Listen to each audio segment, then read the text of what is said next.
ମୋ ନାଁ ଶାନ୍ତନୁ କୁମାର ନାୟକ, କନପାଲି ପଡ଼ା।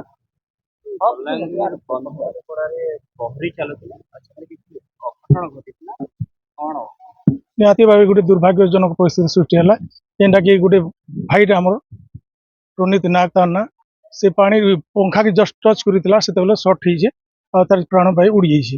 ଯେନ୍ଟାକି ଆମେ ବହୁତ ନିହାତି ଗୋଟେ ଗରିବ ପରିବାରରୁ ସେ ଆସିଛି, আর তাই কিছু ক্ষতিপূরণ যদি মিলতা বলে আমি সরকার ঠান এটি দাবি করবো।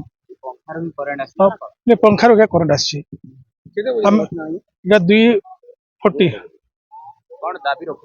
নিহতি ভাবে যেহেতু পরিবারে সে কিଏ ଏନ୍ତା ରୋଜଗାରକ୍ଷମ କିଏ ନେଇଥାଏ, ତାଙ୍କର ଗୋଟେ ବିଧବା ମାଟେ ଥିଲେ, ତାই କିଛି ପ୍ରୋତ୍ସାହନ ରାଶି ଯଦି କିଛି ମିଳିତା ମୃତ୍ୟୁ ଜନିତ କିଛି ଯଦି ଅଛି ବେଲେ ସରକାର ତରଫରୁ ଦେଲେ ଭଲ ହେନ୍ତା ବୋଲି ସଡନ ହେଲା।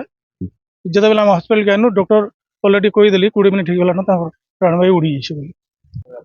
ମୋ ନାଁ ରୂପେଶ କୁମାର ନାଗ, କନପାଲି ପଡ଼ା।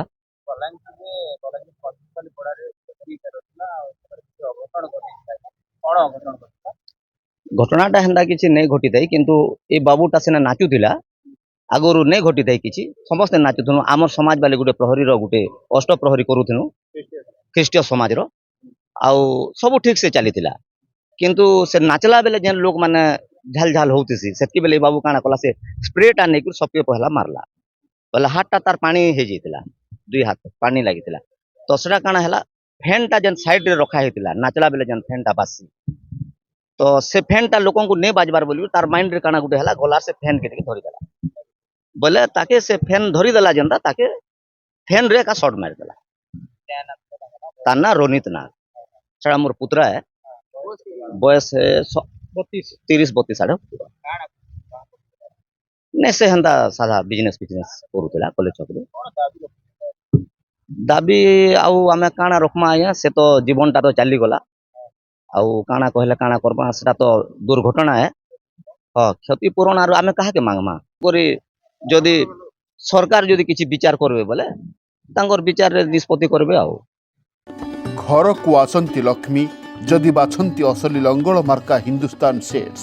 1945 ମସିହାରୁ ଚାଷୀଙ୍କ ସେବାରେ ହିନ୍ଦୁସ୍ତାନ ସେଟ୍ସ Titlagarh. Mahavir higher secondary school पुणीतला बलांगीर 2014 आरंभ होइछि। एठारे उभय आर्ट्स एंड साइंस रो व्यवस्था रहिछि।